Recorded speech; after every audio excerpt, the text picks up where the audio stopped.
Sí, probando, ahí está. Hechos 17, 18. Vamos rápidamente. El tema del día de hoy, estamos en el tema número 6. El tema del día de hoy se titula El problema del mal, o entre paréntesis, el dilema de Epicuro. Hechos 17, 18. Vamos a darnos prisa para que la lluvia nos permita dar bien la clase, no nos vaya a agarrar otra vez fuerte la lluvia y aquí con la lámina ya no se escucha bien. Dice la Biblia así: y algunos filósofos de los epicúreos y de los estoicos disputaban con Pablo, y unos decían: ¿qué querrá decir este palabrero? Y otros: parece que es predicador de nuevos dioses, porque les predicaba el evangelio de Jesús y de la resurrección. Vamos a orar. Vamos a reconocer que estamos en manos de Dios. Él es soberano. Si Él ha mandado la lluvia, Jehová es. Él hace lo que bien le parece. Le agradecemos, Señor, que tenemos este tiempo en el cual podemos tomar la clase. Le agradecemos, Señor, porque usted habla a nuestras vidas, Señor, por medio de su palabra, por medio de este tipo de enseñanzas. Todo esto que sea para reflejar a Cristo, te lo rogamos, para poder defender el evangelio y presentar el evangelio de manera correcta. Siempre te lo rogamos en el nombre de Jesús y decimos amén.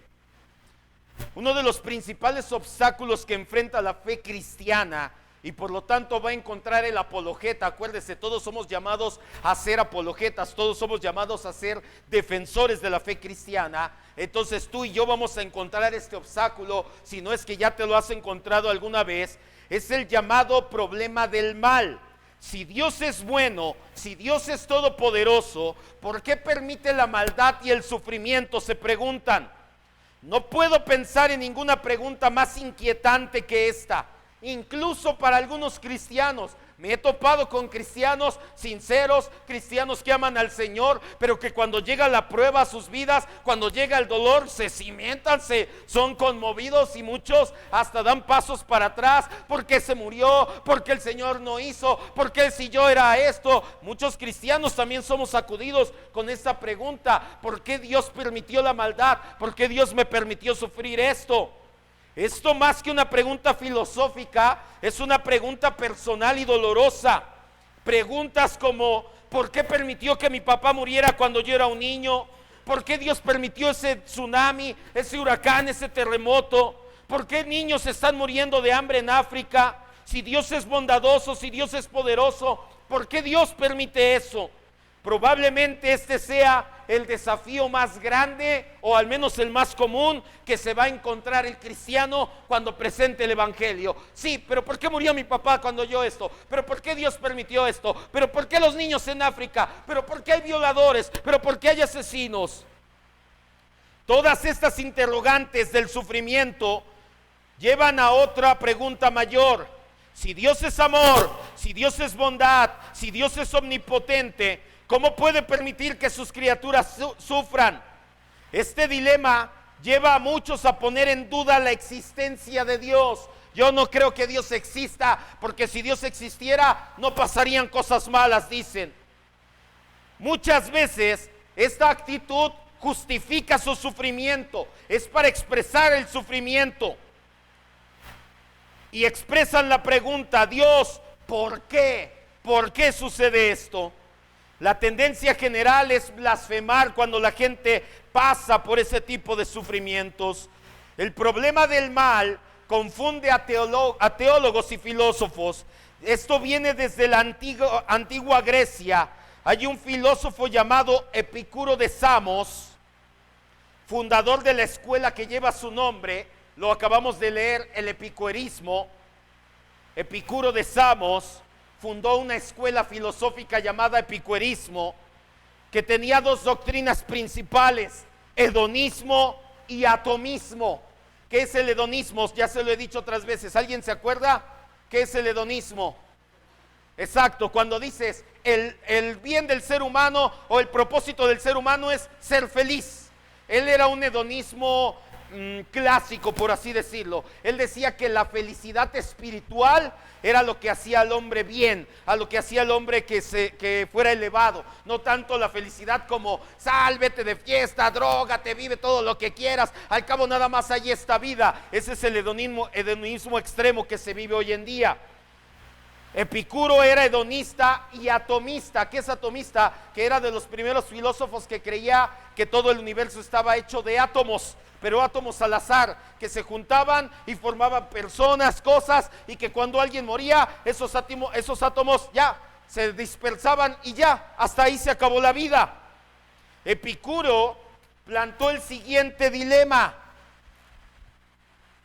El dilema de Epicuro dice así: Dios quiere quitar el mal, pero no puede. Ergo, no es omnipotente. Él planteaba esto. Número uno, Dios quiere quitar el mal. Sí, Dios quiere quitar el mal. Oigan, pero no puede. Perdón, este es el 2. 1, existe el mal. Y esto es una realidad. No necesitamos de filosofía, no necesitamos de otra cosa. Basta con que te pares en la mañana y leas el periódico y te darás cuenta que hay maldad en el mundo, ¿sí o no? Entonces, ¿existe el mal, sí o no? Sí. Ahora él decía, Dios quiere quitar el mal. Yo voy a creer que Él quiere, pero hay maldad. Entonces no puede. Entonces Dios no es omnipotente. Entonces, y se acuerdan que filosóficamente para que Dios exista tiene que ser omnipotente. Entonces no existiría Dios. O decía, Dios puede quitar el mal, pero no quiere. Entonces no es bueno. Dios sí puede quitarlo, pero no quiere. Vean cuánta maldad hay. Entonces ese Dios no es bueno.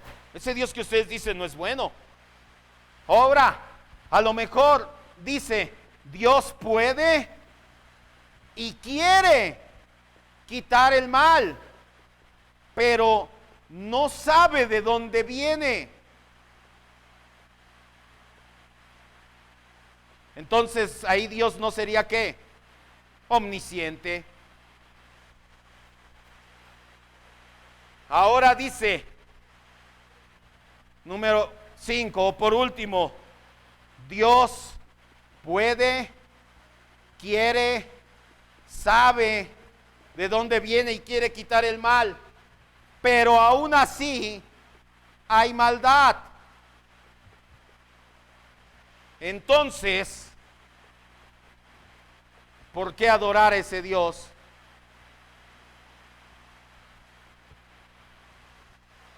Y con esto muchos filósofos, muchos ateos dicen, Dios no existe. Dios sabe de dónde viene el mal, puede quitar el mal, quiere acabar con el mal. Entonces, ¿por qué hay maldad en el mundo? Si Dios existe, no es digno de adorarle, dicen. Termínelo de copiar o de todos modos luego ahí va a estar en internet.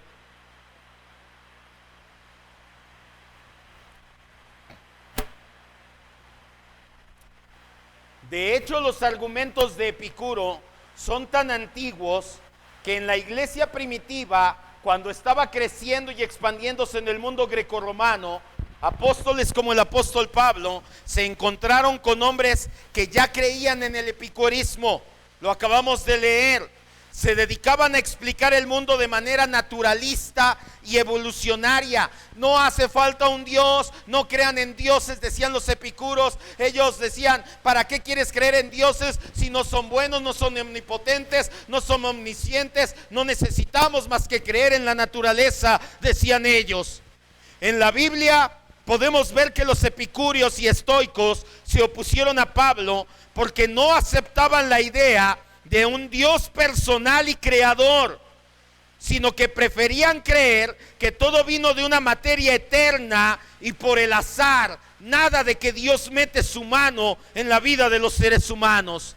Siguiendo a Epicuro, el problema del mal ha sido usado para argumentar en contra de la existencia de un Dios amoroso y bueno. Pero queda destruida la creencia en la existencia de Dios porque hay maldad. Yo le hago esa pregunta, pregúnteselo. ¿El hecho de que haya maldad en el mundo significa que Dios no existe? Pero ¿cómo responder entonces cuando una persona te diga, estoy pasando por esta situación, estoy pasando por ese dolor, ese sufrimiento? ¿Qué podemos decir como cristianos, dado que hay tantas evidencias de maldad? Ha habido varias teorías que han propuesto. Se ha propuesto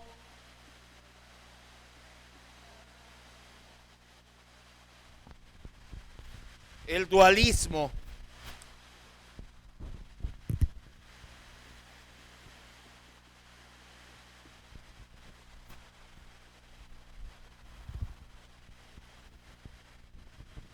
Viene de Zoroastro, de los persas, cientos de años antes de Cristo. Ya intentaban resolver el problema del mal, enseñando que hay dos dioses, el bueno contra lo malo, el yin y el yang, el bien y el mal. Un Dios bueno y el otro Dios malo. Ya que ninguno de los dos son infinitos, están fracasando en el intento de destruirse uno a otro. Esta filosofía la tomó Platón y desembocó en el dualismo. Muchos cristianos quieren tomar esta postura dualista y echarle la culpa a Satanás. El problema es que Satanás no es Dios. Entonces no hay una lucha ahí entre Dios y el diablo mano a mano. Se lo he dicho muchas veces. Ya establecimos, solamente hay un Dios verdadero. El dualismo es totalmente antibíblico. Hay otra teoría. El mal no existe filosóficamente hablando.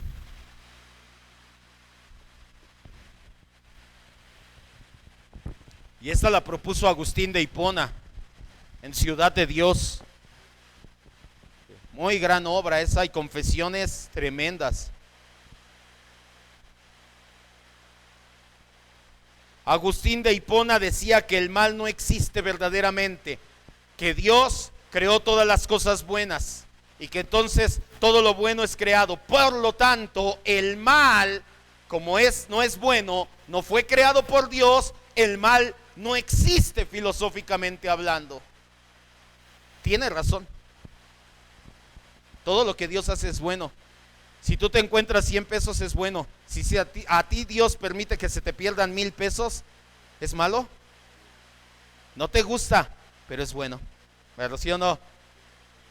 El problema es que muchos no quedaron convencidos. No es satisfactoria esta respuesta. Hay otra respuesta más. Libre albedrío.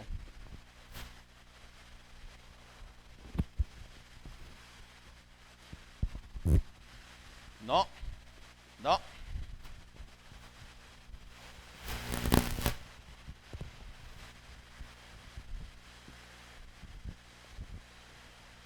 La solución más común que oímos es una simple referencia al libre albedrío del hombre. Oímos afirmaciones tales como: el mal se introdujo en el mundo por el libre albedrío del hombre. El hombre es el autor del pecado y de la maldad, no Dios. Esta afirmación encaja muy bien con el relato bíblico del origen del pecado. Sabemos que el hombre actuó con completa libertad y libremente escogió pecar. Dios no fue quien cometió el pecado, fue el hombre. Pero el problema persiste. Esta tampoco ayuda desde el punto de vista bíblico. La mayoría de los cristianos, los arminianos, los molinistas, se quedan con el libre albedrío, porque creen en el libre albedrío. Pero nosotros no estamos a contentillo, tenemos que ser consistentes. ¿Se acuerda que cuando hablamos de soteriología dijimos libre albedrío, papas? No podemos decir no pero ahorita sí, pero luego no. ¿Es sí o no? ¿Por qué el problema persiste con el libre albedrío? Porque surge la pregunta, ¿de dónde sacó el hombre la inclinación para pecar? Y si le echas la culpa, pues de Satanás. Bueno, pasamos la pregunta, ¿de dónde sacó Satanás la inclinación para pecar? Seguimos en las mismas.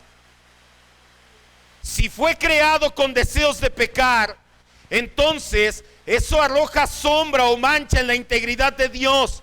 Si fue creado sin deseos de pecar, ¿de dónde vino ese deseo? La respuesta que soluciona verdaderamente el mal es una: soberanía de Dios. Esa es la respuesta. Escriba: los seres humanos y angelicales, porque también los ángeles y demonios, que son ángeles caídos, los seres humanos y angelicales somos totalmente responsables de cada acción, decisión y pensamiento que llevamos a cabo. Los seres humanos y angelicales somos totalmente responsables de cada acción, decisión y pensamiento que llevamos a cabo.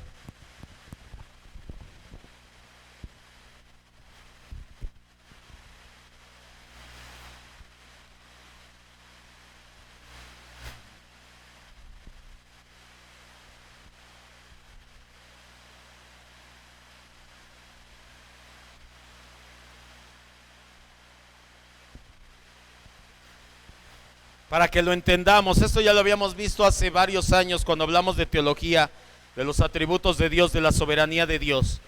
Podemos resumir este argumento. Esta primera parte es para usted como cristiano. Ahorita ya le voy a enseñar cómo responder a la pregunta del mal, pero no quiero que lo haga sin un buen fundamento. Tal vez esta parte que estamos viendo no la tienes que presentar. Tal vez esta parte que estamos viendo, no tienes que hacer uso de ella. Es únicamente con la parte que te voy a enseñar ahorita. Pero si tú no entiendes esto, después vas a quedar todo hecho bolas. Hay dos vías. Hay un tren llamado voluntad de Dios. La voluntad de Dios es un tren.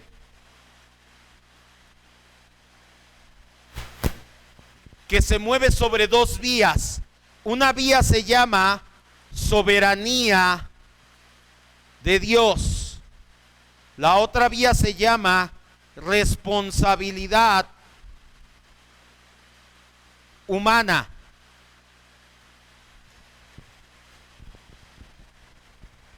Dios es soberano en todo sentido, sobre todas las cosas.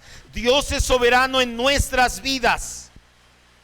Todo lo que Él ordena va a suceder.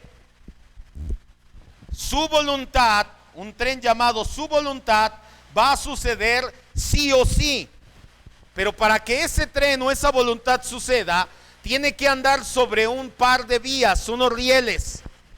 Esas vías se llaman soberanía de Dios y la otra, responsabilidad humana. Los hombres somos responsables por nuestros hechos. Somos responsables de creer o no creer, de hacer o no hacer la voluntad de Dios. Pero en ningún momento la responsabilidad humana quita o disminuye la soberanía de Dios. ¿Por qué lo ponemos como dos vías o como un par de vías, como una vía? Porque las vías son paralelas, corren una frente a la otra. ¿Cuándo se tocan? Nunca. Corren paralelas una a la otra y jamás se van a tocar. La voluntad, la soberanía de Dios y la responsabilidad humana corren paralelas una a la otra para que la voluntad de Dios sea cumplida. No existe contradicción Estas dos verdades están expresadas en la Biblia. No es el tema, así que no vamos a ir a las citas. Aquí dejo citas como Hechos 2, Lucas 22, Hechos 4 y Romanos 9. Pero hay una cita que sí quiero que toquemos. Génesis 26, vamos a ella.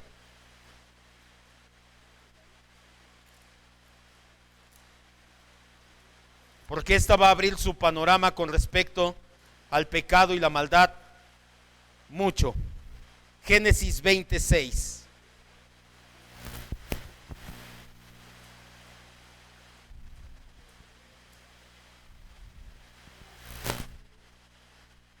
¿Ya lo tenemos?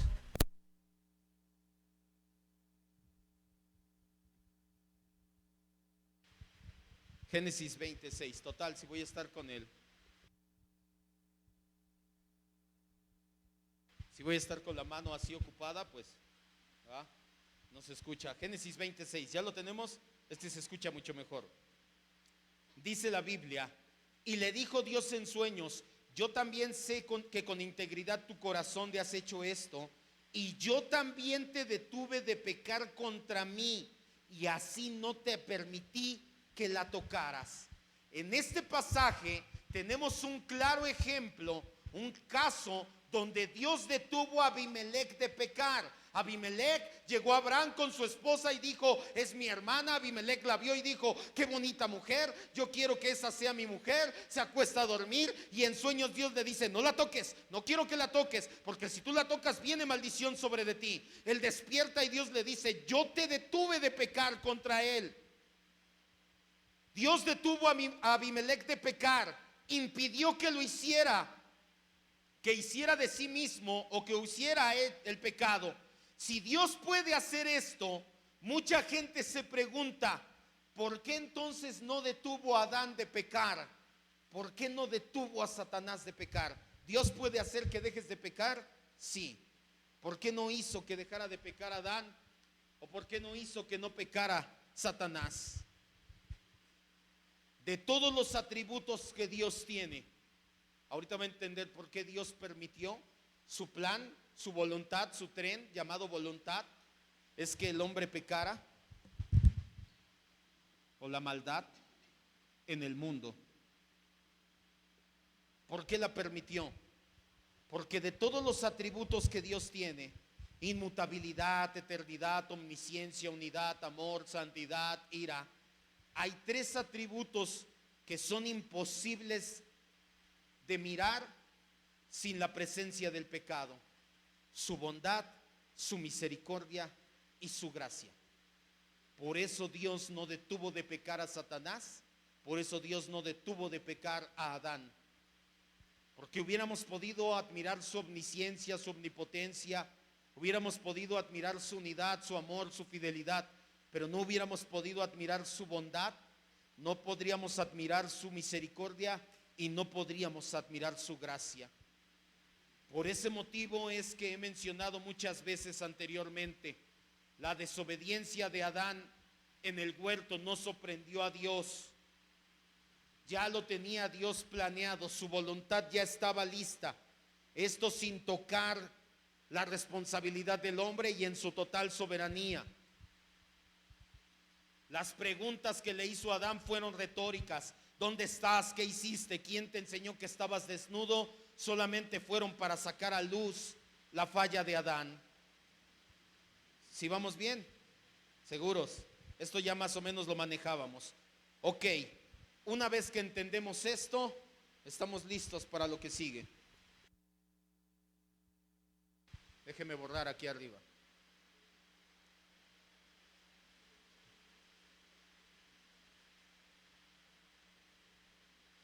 Gracias a Dios ya no tenemos mucho problema con esto, porque ya muchas otras veces hemos hablado de la soberanía de Dios.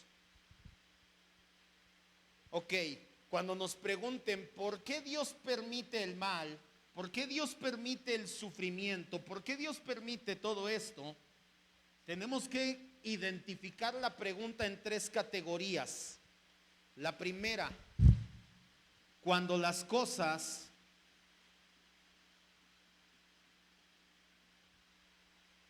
no salen como pretendían.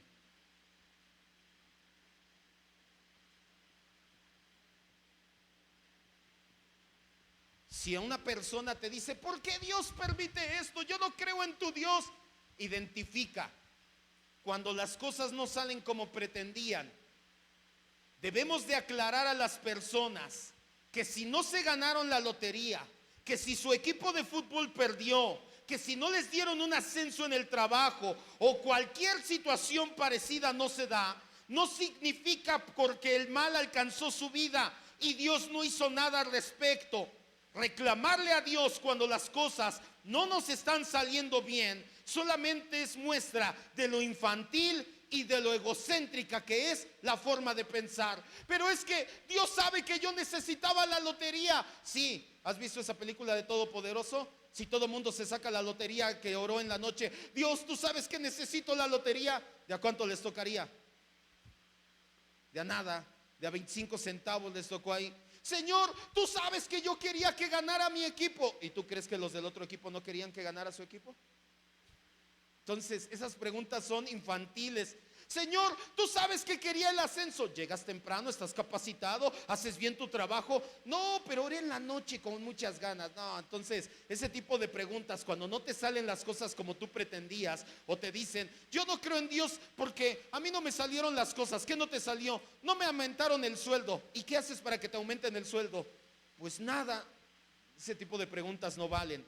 Segundo, esta ya es un poquito más, cuando es el mal natural.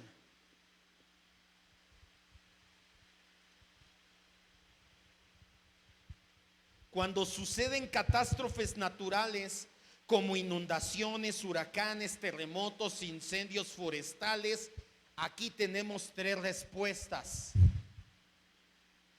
La primera, Dios estableció leyes naturales.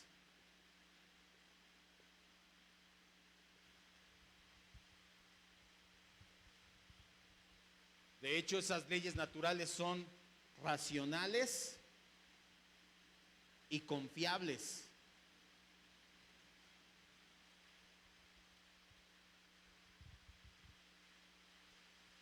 No, yo no creo en Dios porque mira el huracán que acaba de pasar. ¿Cómo es posible que ese huracán? A ver, Dios estableció leyes naturales. Dios, no creas, nosotros no somos de los que creemos que Dios ahorita está lloviendo porque Dios está llorando, está sudando. O sea, esas son tonterías, son niñerías espirituales. No me acuerdo qué le iba la palabra, pero bueno, son tonterías. Tembló porque Dios movió su mano, o Dios está moviendo la tierra, o no. Dios creó el universo y dijo, va a haber una ley para la gravedad, una ley para la termodinámica, una ley para esto, una ley para lo otro, un ciclo del agua, esto, lo otro, lo aquello, ¡pum!, lo juntó y lo echó a andar. Sí, Dios está al cuidado, pero dejó esas leyes.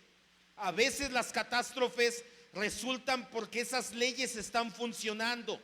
Dios puede suspender acciones destructivas de la naturaleza. De hecho, muchas veces lo hace, pero no siempre. Además, estas leyes que provocaron terremotos, tornados, inundaciones, son leyes que también nos permiten llevar una vida placentera en este planeta. Por eso, Dios respeta estas leyes y casi nunca las viola. Los huracanes son un ejemplo de esto. Los huracanes, entre algunos de sus beneficios, están regular la temperatura global. Sabía que si no hay huracanes solamente habría dos climas en el planeta Tierra: frío extremo y calor extremo. No habría más. Pero hay lugares donde hay frío y entonces se mueven las masas de aire frío y se empiezan a mover kilómetros y llegan a donde hace calor, y como choca con las masas de aire caliente, se empiezan a formar los remolinos, se junta el agua y cae el agua. Pero eso provocó que el clima se regulara en el planeta Tierra. Segundo, ¿dónde dejé? Son el resultado de nuestra mala mayordomía.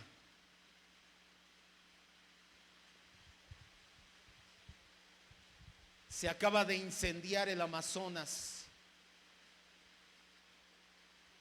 La mayoría de los incendios forestales, si no es que todos, ¿Los provoca quién? El ser humano. El ser humano no tiene cuidado de la naturaleza, de la creación que Dios nos encomendó. Y entonces llega un desastre natural, un incendio, y decimos: Dios, ¿por qué lo permites? No fue Dios, fue nuestra mala administración.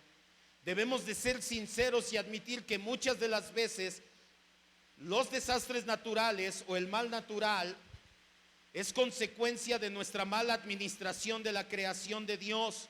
Por ejemplo, la tala excesiva de árboles. Cuando se talan mucho los árboles, queda como consecuencia climas extremos, sequías en un lado y lluvias interminables en el otro, los incendios forestales, etcétera. Y tercero,